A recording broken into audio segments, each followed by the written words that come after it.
All right, now on this side of the engine, this is our right side. This is the electrical side. That's what I'm gonna call it. So most majority of the actual electrical stuff is on that side. So we'll start from the back and work our way back around to the front. So starting from the back, this here, where this little red light is, which is just behind this block here, is your water indicator light. And that's that there, that will flash. That's your water indicator light. Okay, and then moving forward, this part that goes into this little fitting here is actually your water sensor. Just above the water sensor is your water separating fuel filter. Okay, obviously, you know, this is the oil reservoir. We have this starter motor here. If I get this thing to focus, maybe this is a better angle. Okay, so starter motors here. And then going over just a little bit. Now, these two wires we didn't talk about, but these two wires are part of something you have to remove on this right side of the engine. So remove the ground here off the battery side. We left the positive side connected to the battery. And here is your starter solenoid, and this is where the positive would go, which is right here on the bottom. Now, just above that, you have these two voltage regulators. I named them top one and bottom two. So voltage regulator top one, voltage regulator bottom two, starter solenoid is directly underneath that. And then your harness wire runs from where your battery is directly into here. It's the push connect, kind of like your Mercury engines. That gets push connected into there, and then these two colored cables will get plugged in into it as well. And they match brown and brown, I think, and blue white, or something like that. Yours might be slightly different in color, but it should be relatively the same concept.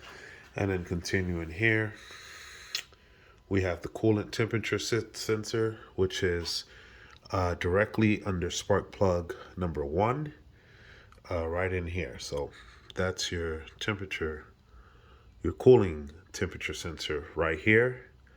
And then again, these are our odds. So number 1, 3, and 5 spark plugs.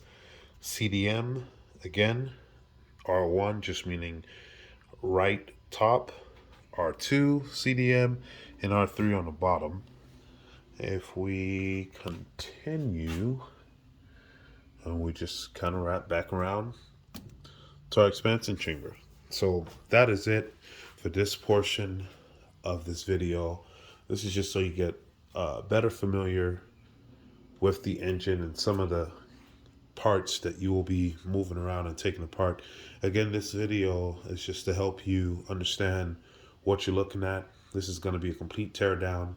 So in this next video coming up is where I should be starting to tear this apart.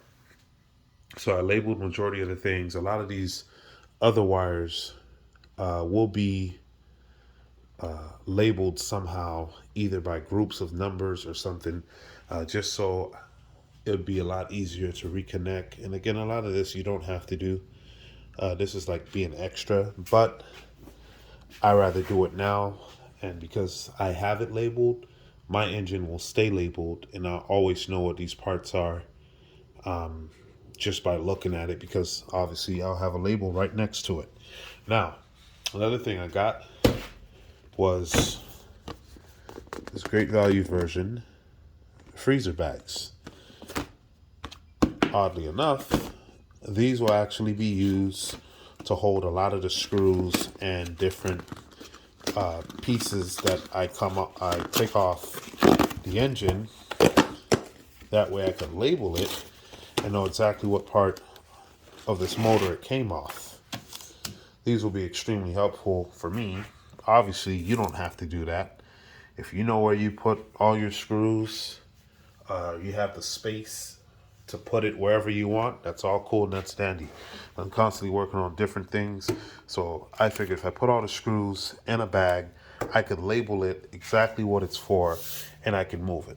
Just like this one here, these are the 11 screws that I took off to remove the engine, and these two black caps are the part of the struts that hold the the back end of the engine up.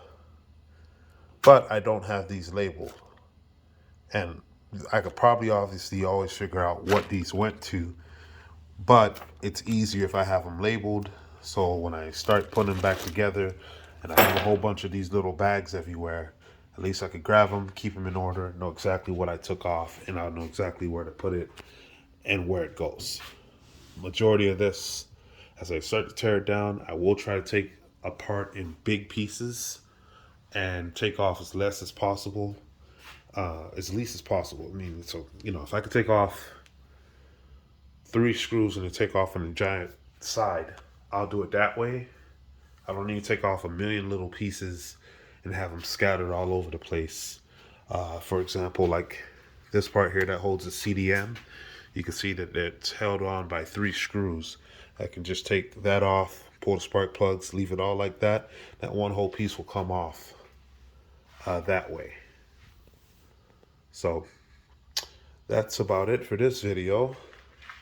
Next, we'll be starting to tear down